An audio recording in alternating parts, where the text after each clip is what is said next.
हाँ जी। आप दिखने लगे सर, आराम कर लीजिए। ठीक।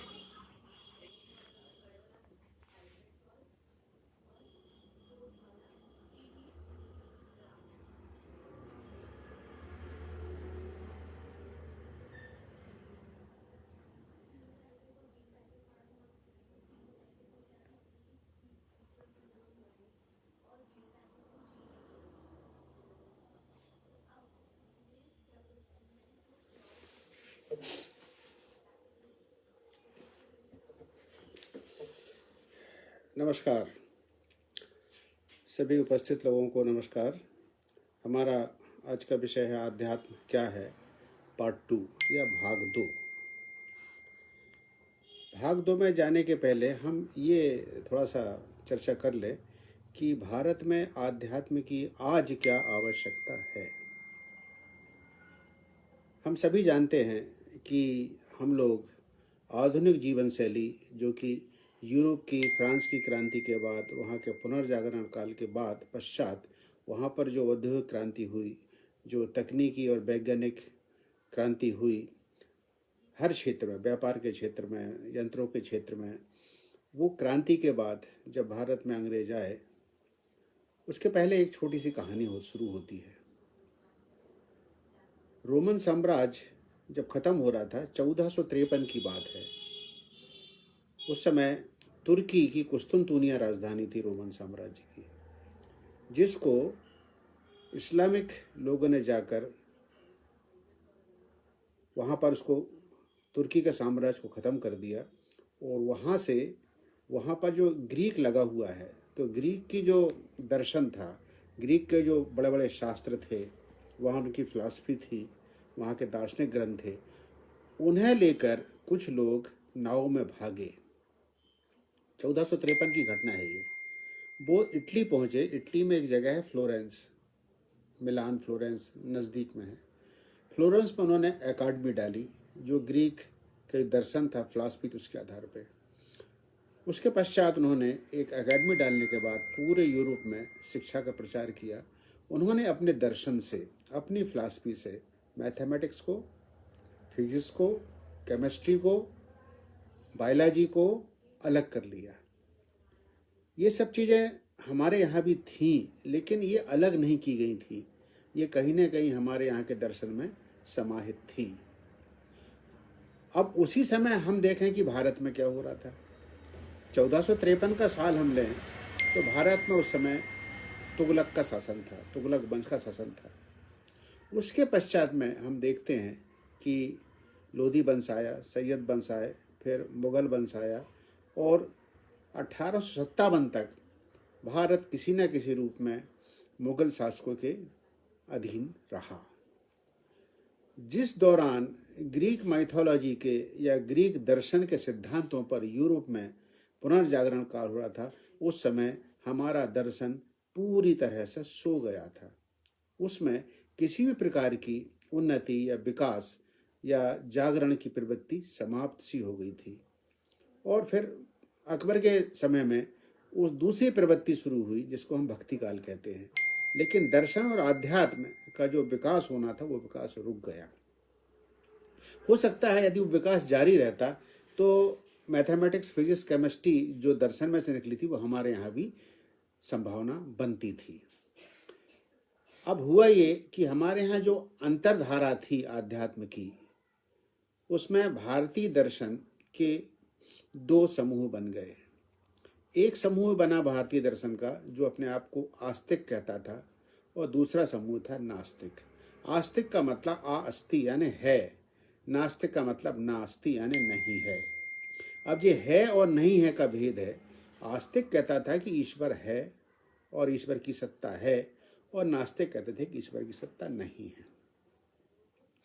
तो आस्तिक में स्वतंत्र रूप से दर्शन के चार अलग अलग शाखाएं विकसित हुई: न्याय दर्शन, वैशेषिक दर्शन, सांख्य दर्शन, योग दर्शन। और उसी में एक स्वतंत्र शाखा थी, वो मीमांसा दर्शन कहलाती है। और नास्तिक दर्शन में चारवाक, जैन और बौद्ध, जो ईश्वर के अस्तित्व को नहीं मानते, जो कि अनीश्वरवादी धारणा होती है। लेकिन मजे की बात यह है कि जो आस्तिक वाले हैं, यानी जो आस्तिक दर्शन के जो दर्शन हैं, वो आत्मा के अस्तित्व को मानते हैं कि दुनिया में आत्मा है और मनुष्य की जो चेतना है वो आत्मा ही है, इसके अलावा कुछ नहीं है। परंतु नास्तिक दर्शन में चारवाक, जैन और बुद्ध ईश्वर के अस्तित्व को नहीं मानते और न वे आत्मा के अस्तित्व को मानते। परंतु आप देखेंगे कि जैन और बौद्ध, न्याय वैशेषिक, सांख्य योग, जो कि बाद में वेदांत दर्शन के रूप में सम्मिलित हो गए, इकट्ठे हो गए, ये दोनों ही नास्तिक आस्तिक दोनों ही आध्यात्म को जरूर मानते हैं। आध्यात्म जो जो प्रवृत्ति आस्तिक दर्शन में है वो वही कहीं न किसी न किसी रूप में जैनियों और बौद्धों में भी है। तो आध्यात्म बड़ा विशाल विषय है, आध्यात्म को आप छोड़ नहीं सकते। अब प्रश्न ये है कि जब भारत के जनता पूरी तरह से रहन सहन, खान पीन, आचार विचार में पश्चिम के तौर तरीकों अपना चुकी है, तो ऐसी कौन सी चीज है जो उसको पूरी तरह पश्चिमीकृत होने से बचाएगी? वह चीज है आध्यात्मवाद। क्योंकि भारत का आध्यात्मवाद कहीं न कहीं इसकी जड़ें गहरी आत्मवाद में है। अनात्मवाद भी कहीं ना कहीं आध्यात्म को मानता है। तो हम देखेंगे पहली तरह कि उपनिषद काल में एक मंत्र आया, एक जिसको सूत्र कहते हैं, एक सूत्र आया, ब्रह्मसूत्र। ब्रह्मसूत्र एक बड़ा ग्रंथ है जिसे माना जाता है कि व्यास जी ने लिखा है और जिसकी सबसे अच्छी टीका आदि शंकराचार्य जी की है। तो बृहदारण्य कोपनिषद में यह आता है। हम इस मंत्र को लेकर आगे बढ़ेंगे कि हम इस मंत्र के माध्यम से आध्यात्म को समझने की कोशिश करेंगे। असतो मा सद्गमय मंत्र का पहली जो लाइन है वो इस प्रकार से है। अब असतो मा सद्गमय का मतलब है मुझे असत्य से सत्य की ओर ले चलो। तो असत्य क्या है और सत्य क्या है, इसकी भी अपनी अपनी कईयों की परिभाषाएं हैं जो देश काल परिस्थिति के अनुसार बदलते रहती हैं। असतो मा सद्गमय में दूसरा ब्रह्म सूत्र आता है, ब्रह्म सत्य जगत मिथ्या। जब हम दूसरा सूत्र देखते हैं ब्रह्म सूत्र में कि ब्रह्म एकमात्र सत्य है, बाकी पूरी जगत है वो मिथ्या है, झूठ है, माया है। तो जब हम कहते हैं असतो मा सद्गमया, इसका मतलब है कि जगत में जो चीज फैलाव है, यानी जो लालच है, जो लोभ है, जो पाखंड है, जो अहंकार है, जो अहम है, जो अभिमान है, वह सब एक माया है। तो उस माया को छोड़ के मुझे ब्रह्म की तरफ ले चलो। असतो मा सद्गमय, असत्य को छोड़कर मुझे सत्य, वो सत्य एक ही है, ब्रह्म है। और ब्रह्म क्योंकि सारे चराचर में है, सारे जीव में है, ऐसा माना जाता है कि वो सारे जीव में है, तो मुझे ब्रह्म की तरफ ले चलो। तो ब्रह्म की तरफ जो यात्रा है, असत्य से सत्य की तरफ यात्रा है, यही आध्यात्म है, यही आध्यात्म है। दूसरी जो इसकी लाइन आती है ब्रह्म सूत्र की, तम सो मा ज्योतिर्गमया। तम यानी अंधेरा, ज्योतिर यानी मुझे अंधेरे से ज्योति की तरफ चलो। अब ये थोड़ा, इसका मतलब ये नहीं है कि हमारे कमरे में अंधेरा, दूसरे कमरे में लाइट जल रही तो हमें वहां ले चलो। इसका मतलब ये है कि जो अज्ञान का अंधकार है, मतलब मैंने जो अभी ज्ञान लिया है ये संज्ञा है। संज्ञा यानी संबद्ध ज्ञान। ये आम मीठा है, ये आम खट्टा है, तो ये संबद्ध ज्ञान। ये आदमी बड़ा है, ये आदमी छोटा है, इसको संज्ञा बोलते हैं। तो वो कहते हैं कि संज्ञा भी जो ज्ञान है वह माया का ज्ञान है। असल ज्ञान है प्रज्ञा का ज्ञान। प्रज्ञा का यानी प्रत्यक्ष ज्ञान। प्रत्यक्ष ज्ञान यानी ब्रह्म का ज्ञान। वो हम साधना में जाएंगे तो हम हो सकता है कि वो ज्ञान मिल जाए। तो मुझे अज्ञान से ज्ञान की ओर ले चलो। तो अज्ञान क्या है, पुनः ब्रह्म में आ गया। अब अज्ञान से ज्ञान की यात्रा है, वह भी हमारी यात्रा एक प्रकार से आध्यात्म की यात्रा है। तीसरी जो लाइन आती है इसी सूत्र में, मृत्युर्मा अमृतम गमया, यानी मृत्यु से मुझे अमृत की तरफ ले चलो।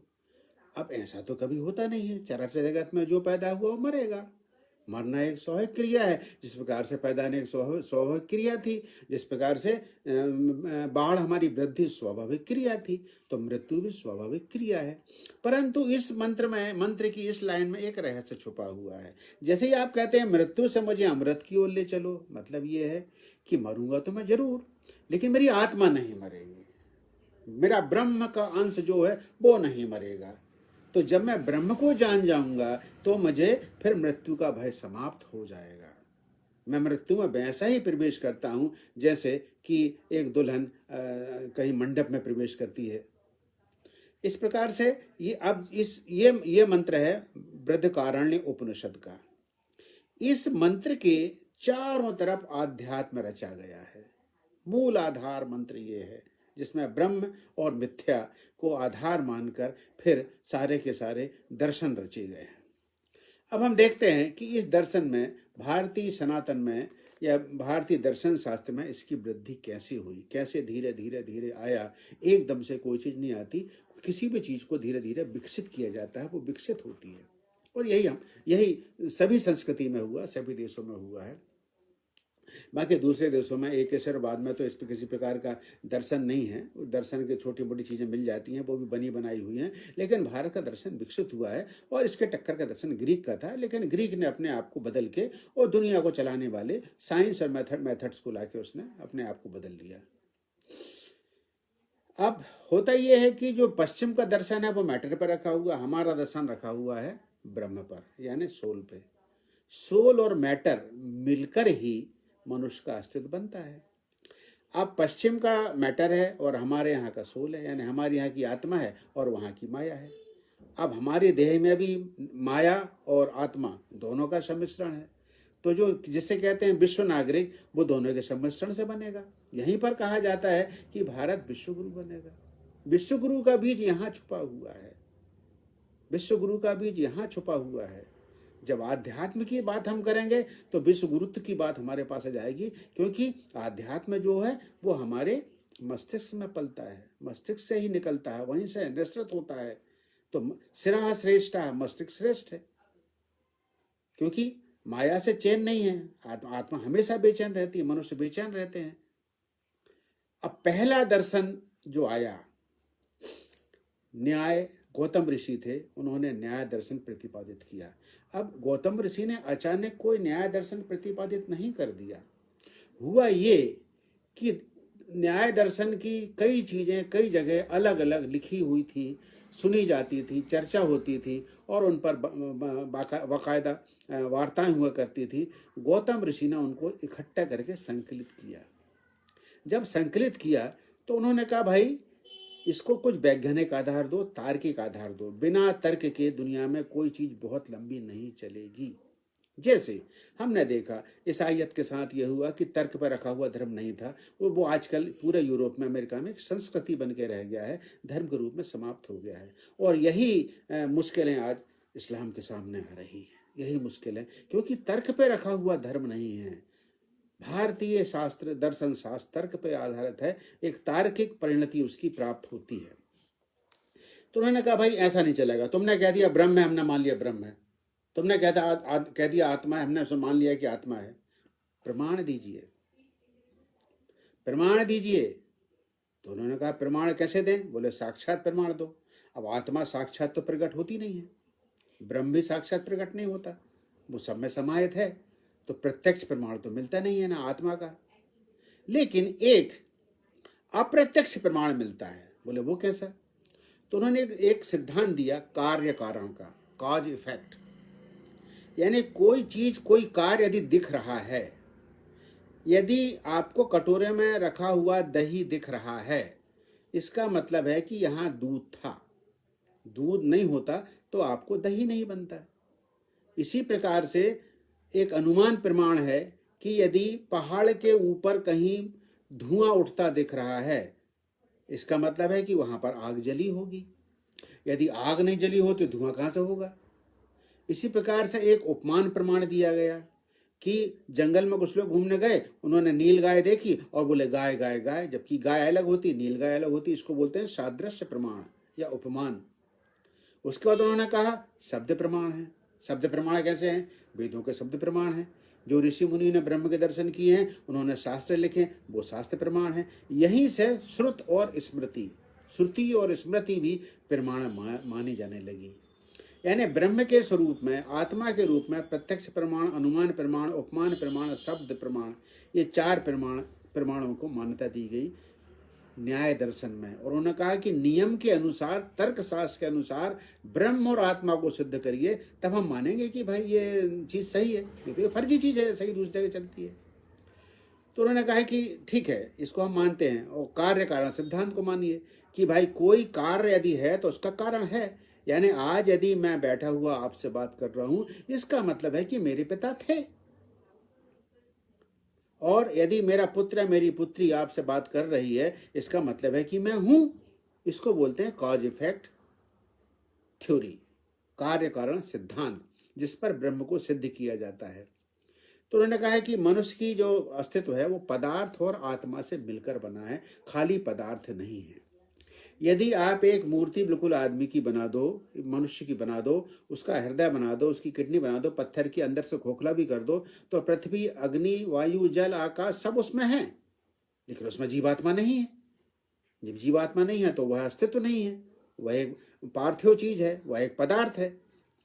इस प्रकार से न्याय दर्शन ने हमें तर्क शास्त्र दिया और वैज्ञानिक तरीके से सोचने का तरीका दिया कि ब्रह्म को माने तो क्यों माने, प्रत्यक्ष नहीं है तो अप्रत्यक्ष, कुछ तो प्रमाण हो, कुछ तो अनुमान हो, कुछ तो उपमान हो, कुछ तो शब्द हो। आज हम युवकों को बताएं, युवक पूछते हैं कहाँ है ब्रह्म, कहाँ है तुम्हारा भगवान, कहाँ है विष्णु, कहाँ है राम, कहाँ है कृष्ण, सब फालतू कथाएं हैं, पुराणों में भरी पड़ी हैं। तो उन्हें बताया जा सकता है कि भाई हर चीज का प्रमाण, जैसे कि मन, अब मन का कोई प्रमाण है क्या, लेकिन मन एक सत्ता है, दुनिया में बहुत बड़ी सत्ता है। वायु, वायु को आप सीधा प्रमाण नहीं पकड़ कर बता सकते कि ये वायु है, हाँ गुब्बारे में रख के आप सिद्ध कर सकते हैं, तो ये गुब्बारे में रखा हमने कैद किया। इस प्रकार से मनुष्य की देह है, ये भी एक गुब्बारा है, इस गुब्बारे में प्राण है, हवा है, वायु है, उसको सिद्ध किया जा सकता है। तो अप्रत्यक्ष प्रमाण, अनुमान प्रमाण, उपमान प्रमाण, शब्द श्रुति प्रमाण से ब्रह्म को या आत्मा के अस्तित्व को सिद्ध किया जाता है। वह है न्याय दर्शन की देन है, जो गौतम ऋषि का संकलित किया हुआ है। इसके पश्चात समय चलता रहा, समय आगे बढ़ा। आगे बढ़ने के बाद में दूसरा एक ऋषि थे कणाद। उन कणाद ऋषि ने वैशेषिक दर्शन प्रतिपादित किया। तो वैशेषिक दर्शन में प्रत्यक्ष प्रमाण को आधार माना। उन्होंने अप्रत्यक्ष प्रमाण को तो अपनी जगह रखा, वो तो हैं। उन्होंने कहा प्रत्यक्ष प्रमाण क्या है कि मनुष्य की देह प्रत्यक्ष है, और मनुष्य की देह है तो इसको पैदा करने वाला है, इसको पैदा करने वाला है तो सृष्टि का रची करता है, सृष्टि का रची करता है तो वो कहीं ना कहीं है, और कहीं ना कहीं है तो व्यवस्था को चला रहा है। ये प्रत्यक्ष प्रमाण, मनुष्य की देह प्रत्यक्ष प्रमाण है। पृथ्वी, अग्नि, वायु, बल, आकाश, ये आपको प्रत्यक्ष दिखते हैं, ये प्रत्यक्ष प्रमाण है। और ये 5 तत्व मनुष्य की देह में है भी है। यत्र पिंडे, जो कहावत है आपने सुना होगा, तत्र ब्रह्मांडे। तो इस प्रकार से जो ब्रह्मांड में है वो पिंड में है। तो ब्रह्मांड का एक लघु रूप पिंड है, तो उसमें गंध, रस, रूप, स्पर्श, शब्द, ये 5 जो चीजें हैं, इनको ज्ञानेंद्रिय कहा गया है कि इनसे हमको प्रत्यक्ष ज्ञान होता है। हम सुन रहे हैं, हम देख रहे हैं, हम स्वाद ले रहे हैं, हम सूंघ रहे हैं, हम स्पर्श का सुख ले रहे हैं, ये प्रकृति के प्रत्यक्ष प्रमाण है। और प्रकृति को बनाने वाला है, प्रकृति को जन्म देने वाला है, तो कहीं ना कहीं है, तो वो ब्रह्म मौजूद है, हम सब में मौजूद है।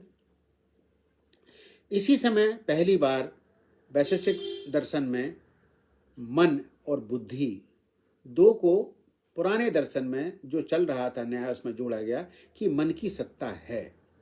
अब मन की सत्ता क्या है, हम इसको बाद में देखेंगे कि मन क्या होता है और कैसे हमको काम करता है, और कैसे उसको एकता में लाना है, कैसे उसको एकाग्र करना है, ये बात की चीज़ है।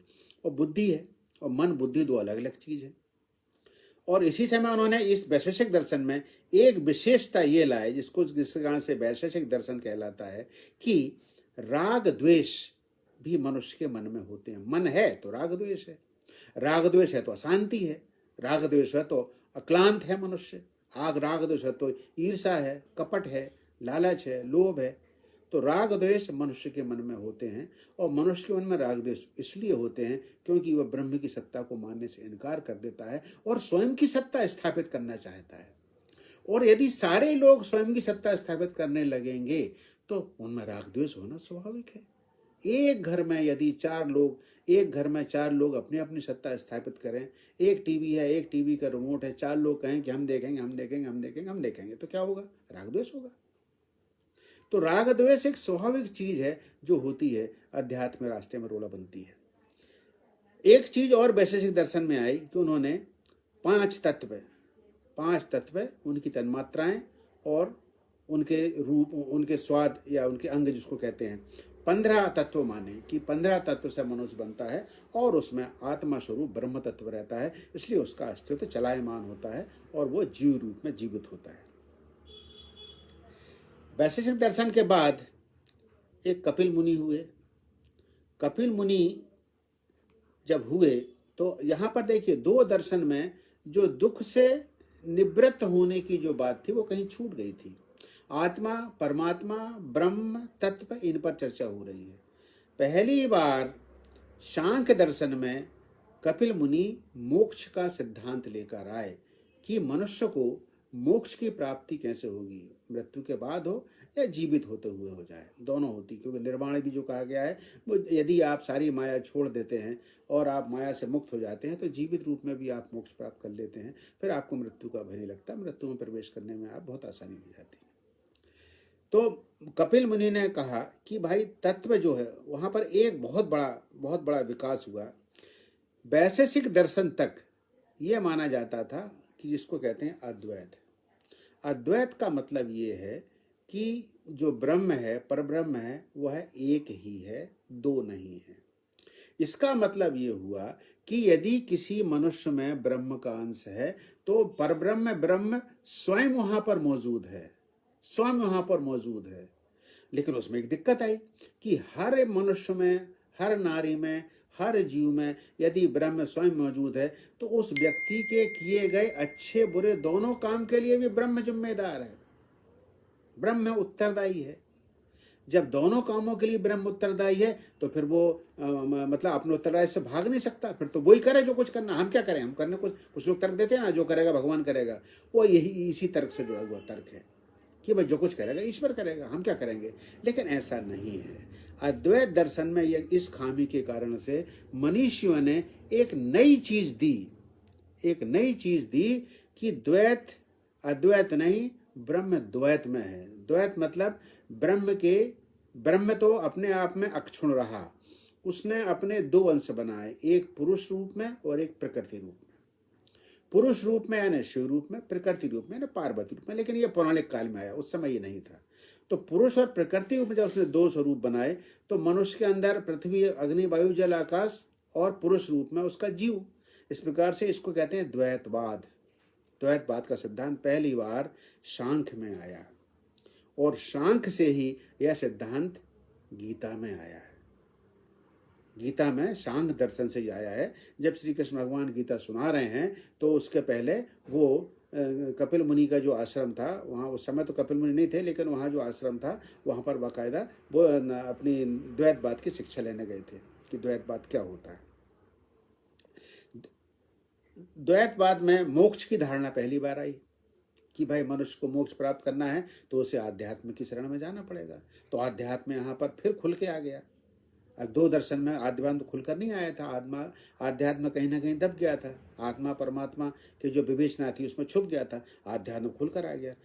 और इन्होंने जो 15 तत्वों की संख्या एलिमेंट्स जिसको बोलते हैं, हालांकि एक चीज ध्यान रखिए, एलिमेंट्स अब 150 से अधिक वैज्ञानिकों द्वारा ढूंढ लिए गए हैं। कैसे? हम जो खून की जांच कराने जाते हैं, ब्लड टेस्ट कराने जाते हैं, उसमें जितने भी निकलते हैं एलिमेंट्स, किडनी की जांच, हार्ट की जांच, वो सब एलिमेंट ही हैं, वो तत्व ही हैं। तो विज्ञान इतना आगे निकल गया है। लेकिन शुरुआत में जब विज्ञान इतना आगे नहीं निकला था तब हमारे यहाँ इनकी संख्या 24 मानी गई थी। अब 24 कैसे मानी गई थी? कि एक तो प्रधान है, प्रधान को कोई नहीं रोक सकता। एक चीज और नई आई, हार्डवेयर के अलावा सॉफ्टवेयर की धारणा यहाँ पर आ गई। कैसे आई? कि 5 ज्ञानेंद्रियां, 5 कर्मेंद्रियां, 5 महाभूत, 5 तन्मात्राएं 20 हो गई और एक हो गया पुरुष आत्मा रूप में। कितने हो गए? 21। अब ये 3 क्या हैं? ये 3 चीजें मन, बुद्धि और अहंकार,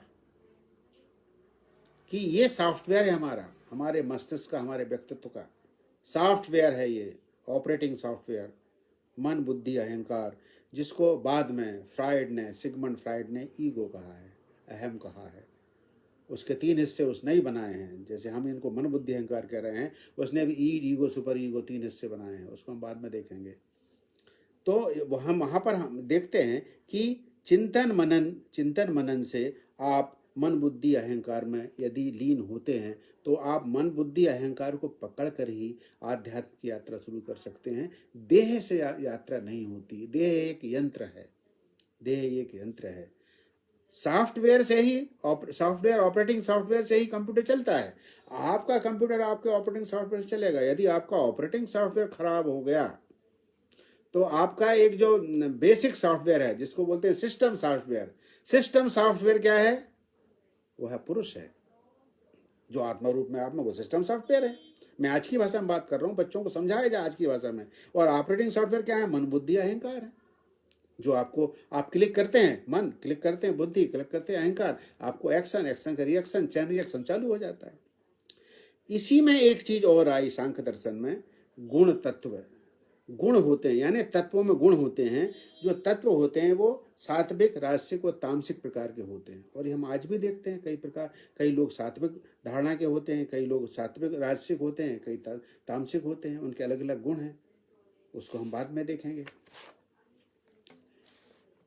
ये 3 दर्शन हमारे पास आए, जिसमें कि आध्यात्म धीरे धीरे जगह बना रहा है भारतीय समाज के दर्शन में, न्याय, वैशेषिक और सांख्य। इसके पश्चात न्याय, वैशेषिक, सांख्य होने के पश्चात एक मीमांसा दर्शन आया, जो जैमिनी ऋषि का चलाया हुआ था। मीमांसा दर्शन में क्या था कि जो वेदों में संहिता, ब्राह्मण, आरण्यक और उपनिषद लिखे गए थे, उसमें आत्मा परमात्मा के प्रमाण स्वरूप जो चीजें कही गई थी, और वहीं पर उन्होंने कहा यदि आत्मा है तो उसका पुनर्जन्म होगा तो उसके कर्म संस्कार उसके साथ जाएंगे, और नए जन्म में कर्म संस्कार साथ में आएंगे। इसका कोई वैज्ञानिक आधार नहीं है। वैज्ञानिक आधार इसका कुछ नहीं है। न वैज्ञानिक आधार इस चीज का मिला है कि पुनर्जन्म होता है।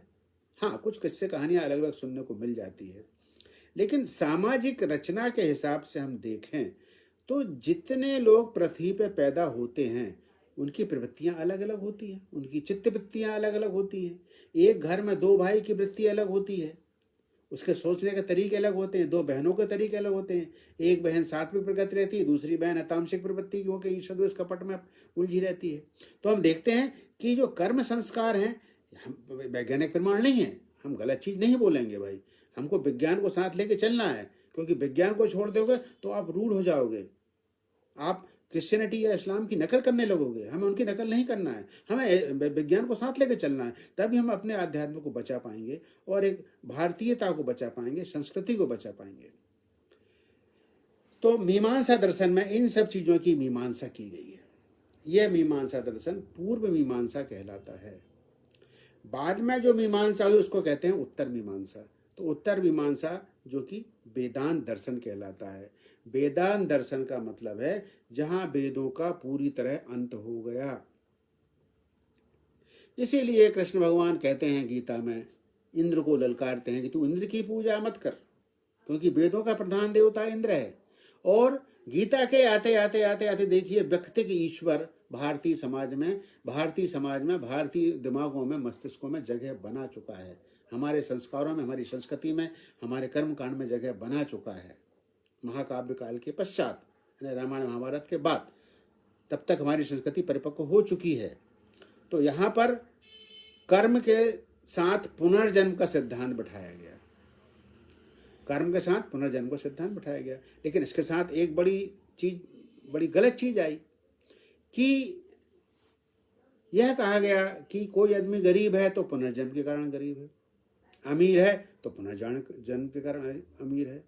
यहीं पर इसकी सख्त आलोचना हुई और इसको कोई वैज्ञानिक आधार मानने से पुनर्जन्म के सिद्धांत कोई मानता नहीं है। लेकिन अधिकांश सीधे साधे भोले भाले भारतीय पुनर्जन्म के सिद्धांत को सच मानते हैं। वो जैसे ही सच मानते हैं तो उनकी एक बहुत बड़ी मुश्किल हल हो जाती है, जो कि नास्तिक लोगों को भुगतनी पड़ती है। जो आदमी ब्रह्म के सत्य को मान रहा है, पुनर्जन्म के सिद्धांत को मान रहा है, कोई भी आदमी मरना नहीं चाहता, इंद्रियों का सुख नहीं छोड़ना चाहता, यश नहीं छोड़ना चाहता, मोह नहीं छोड़ना चाहता, संपत्ति नहीं छोड़ना चाहता। वो सब छूटती है तो उसको अवसाद में जाता है, नैराश में जाता है, पागल सा हो जाता है, विक्षिप्त हो जाता है।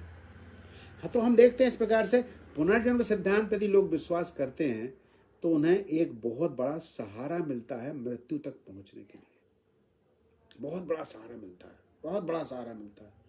नास्तिक आदमी को सहारा नहीं है, उससे खुद उलझना है, क्योंकि वो अपने हर कर्म के लिए, हर चीज के लिए, मृत्यु के लिए जिम्मेदार है। वो ईश्वर की सत्ता को नहीं मान रहा, और जो ईश्वर की सत्ता को मान रहा है, पुनर्जन्म के सिद्धांत को मान रहा है, उसके लिए खेल बहुत आसान हो गया है।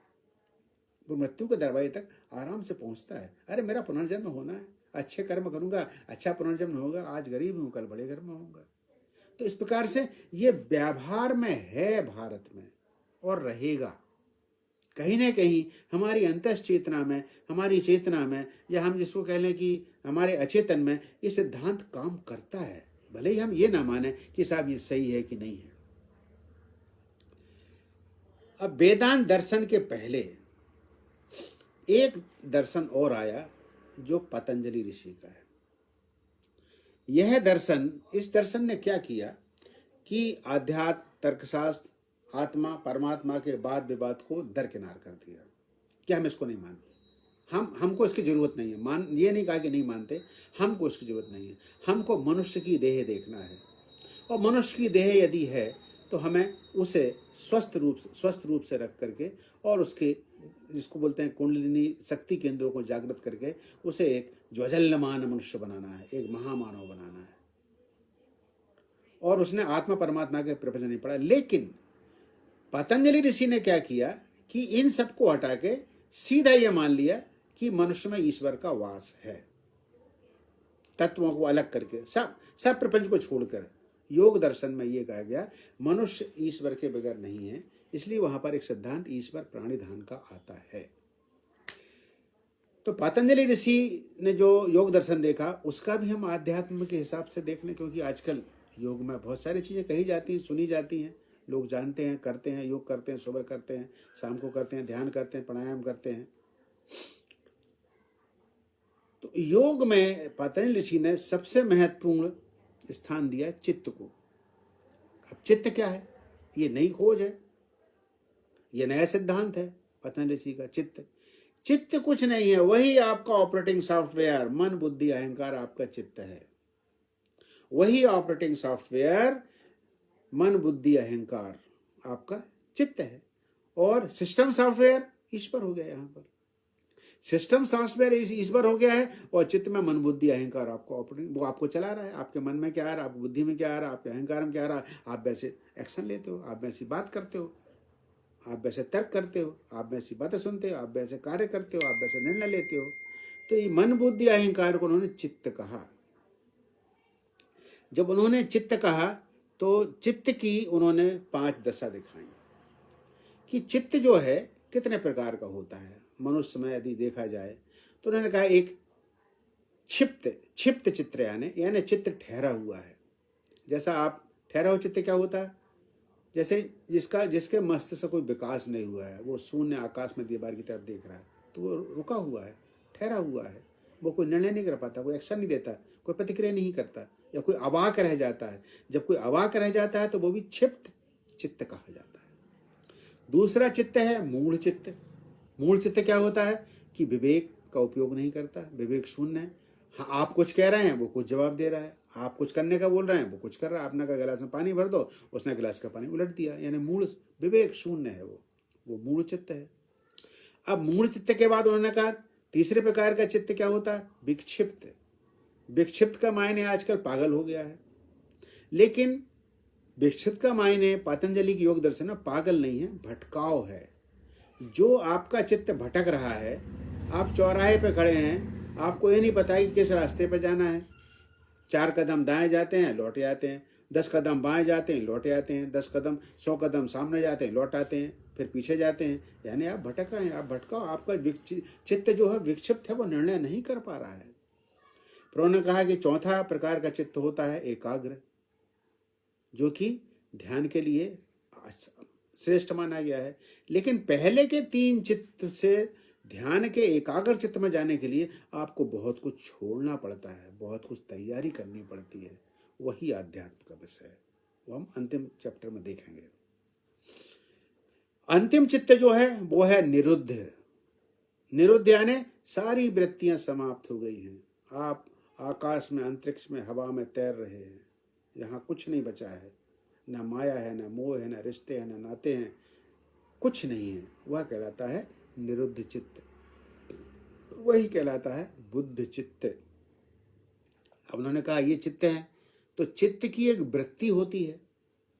चित्त की वृत्ति से पार जाने के लिए है कहा गया है योग चित्त वृत्ति निरोधहा। योग चित्त और वृत्ति, आपकी वृत्ति क्या है, ऊर्ध्वगामी है कि अधोगामी है? यदि अधोगामी है तो चित्त क्या करेगा? यदि ऊर्ध्वगामी है, आप सुधार कर रहे हैं, तो फिर चित्त आपका साथ देगा और उस चित्त में आप निरुद्ध चित्त में पहुंच जाएंगे। जब निरुद्ध चित्त में पहुंचेंगे तो आपको मुक्ति का एहसास होगा, मोक्ष का एहसास होगा। आप अमर नहीं हो जाएंगे। अमर होना कोई नहीं सिखाता, कोई होता भी नहीं है।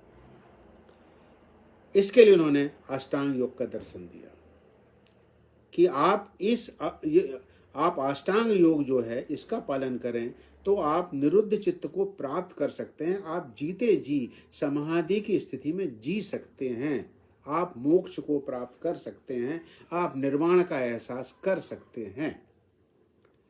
तो उन्होंने कहा यम, नियम, आसन, प्राणायाम, प्रत्याहार, ध्यान, धारणा, समाधि। यम क्या है? उन्होंने यम में 5 चीजों को रखा, सत्य, अहिंसा, आस्तेय, ब्रह्मचर्य, अपरिग्रह। यही के यही पूरे आपको जैन धर्म में मिलेंगे, यही के यही पूरे आपको बुद्ध धर्म में मिलेंगे। यानी ये रीढ़ की हड्डी हैं आध्यात्म के देह की।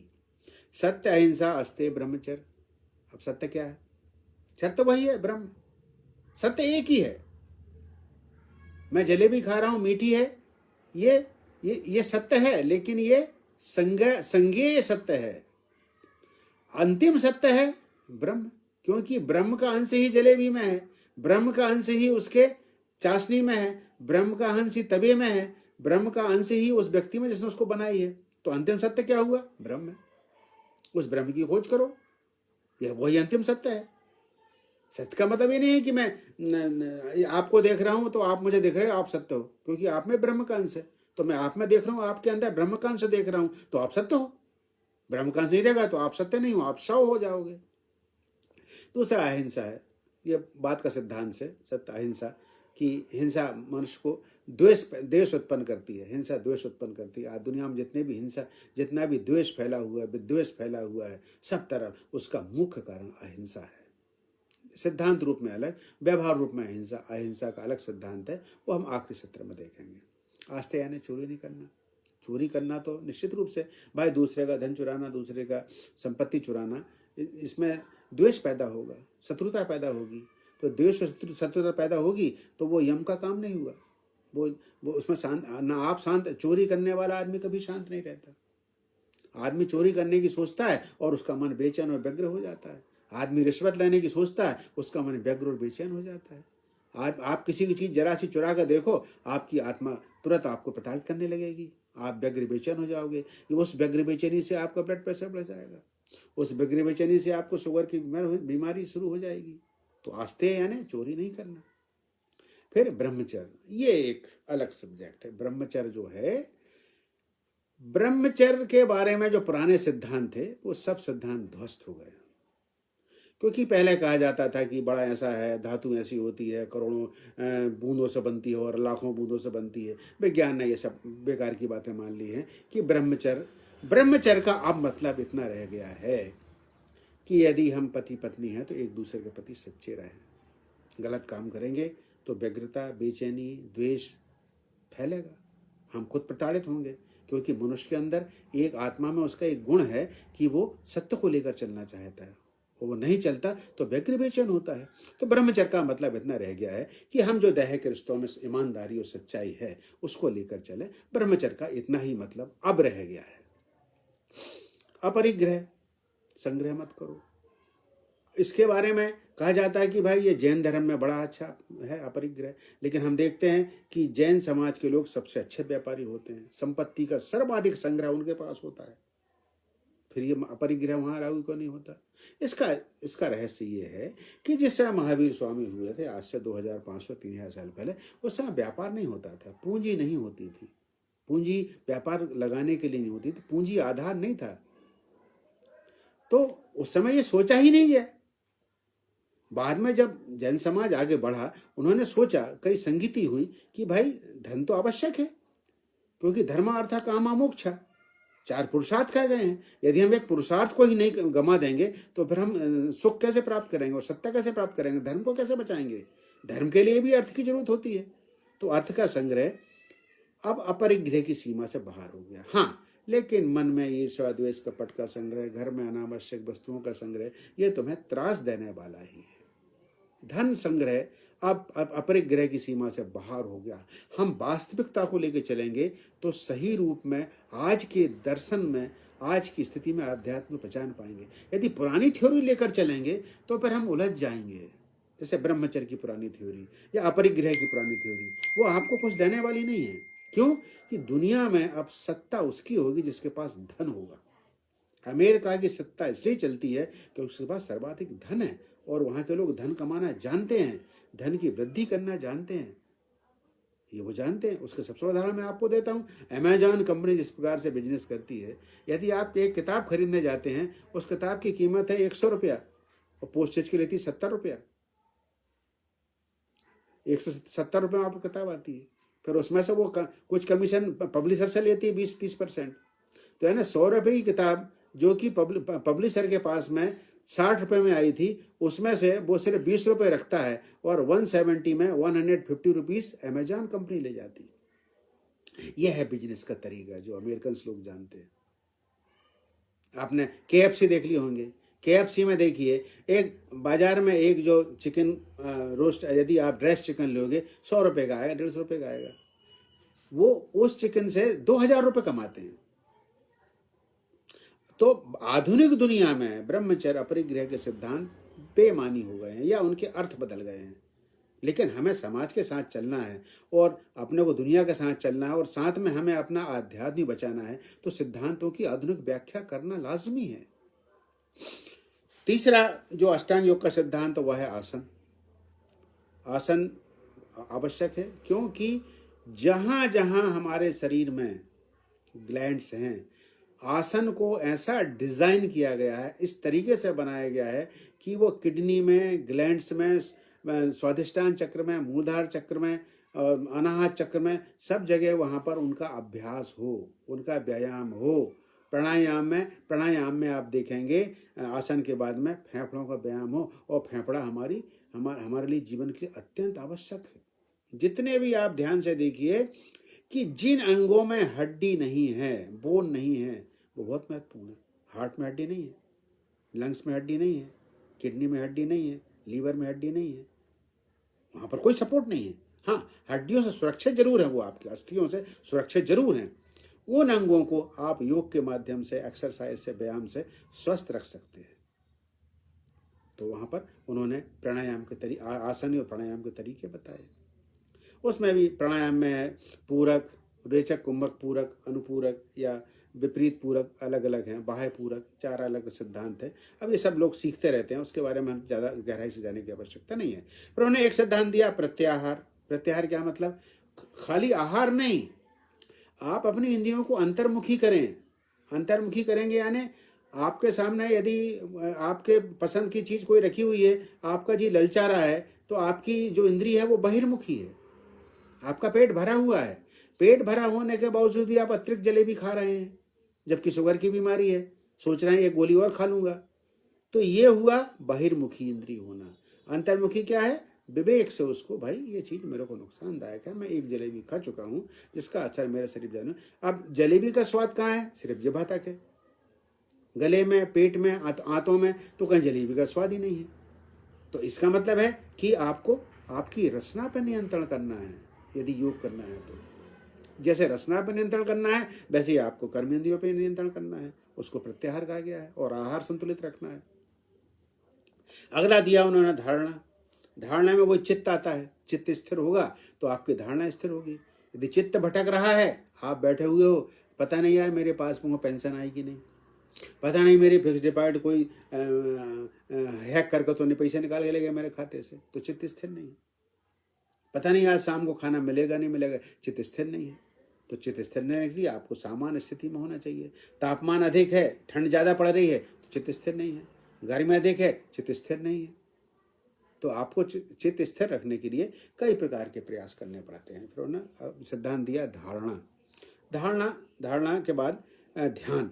ध्यान यानी ध्येय वस्तु, आपका ध्यान सीधा नहीं लग जाता। कुछ लोग ज्योति पे ध्यान लगाते हैं, कुछ ईश्वर पे लगाते हैं, कुछ वन पे लगाते हैं, कुछ पक्षियों के कलरों पे लगाते हैं। तो ध्यान करने वाले इसको बता सकते हैं, वो एक अलग विषय है। और अंत में एक उन्होंने दिया समाधि। इस प्रकार यम, नियम, आसन, प्राणायाम, प्रत्याहार, धारणा, ध्यान, समाधि, ये माया, ये आध्यात्म का अनिवार्य हिस्सा आज हो गया है, जो तर्क सम्मत है, मानव के शरीर विज्ञान के हिसाब से तर्क सम्मत है। मानव के शरीर के विज्ञान के हिसाब से, क्योंकि हमारे शरीर को हमसे अधिक कोई नहीं जानता।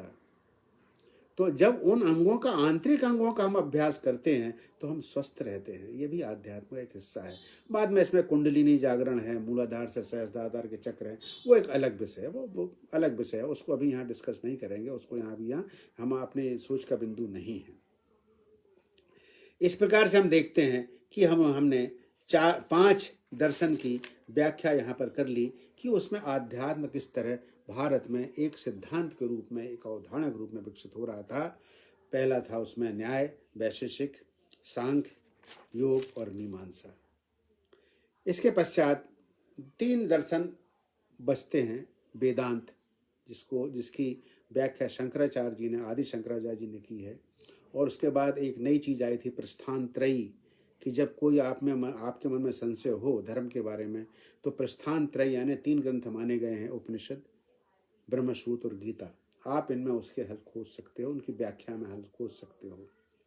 तो हम अगले जो अपना सेशन होगा उसमें वेदांत, बुद्ध, ये 2 दर्शन पे चर्चा करेंगे कि यहाँ पर आध्यात्म कैसे आया और उसके बाद में उस आध्यात्म की आज की परिस्थितियों में क्या महत्ता है, और फिर व्यावहारिक पहलू क्या है, और युवाओं के लिए खास तौर से जो आध्यात्म है उसको क्यों महत्वपूर्ण होना चाहिए। जो बच्चे अंग्रेजी मीडियम स्कूल में पढ़ रहे हैं उन्हें आध्यात्म कैसे बताया जाए। हम उन्हें घर का खाना नहीं सिखा पा रहे हैं। फास्ट फूड ने उनको ग्रसित कर लिया है। नया एक आ गया है, सीरीज चल गई है, वो कौन सी वेब सीरीज, उसमें उन्होंने उड़ रहे हैं वो। तो ये सब चीज़ें हमको देख सोच समझ के समय निकाल के कम से कम हफ्ते में 1 घंटा तो हम उनसे आध्यात्म की चर्चा करें। एक किसी व्यक्ति को बुलाएं, वैज्ञानिक दृष्टिकोण वाले व्यक्तित्व को बुलाएं कि आज की दुनिया में, आज के समय में आध्यात्म क्या महत्ता, तुम्हारे जीवन में ये क्या महत्व रखेगा, ये उनको बताया जाए। तो मैं समझता हूँ आज हम यहीं समाप्त करेंगे, क्योंकि यदि अधिक भोजन खा लिया, अधिक भोजन आ गया तो अपच होने की संभावना अधिक हो जाती है। नमस्कार।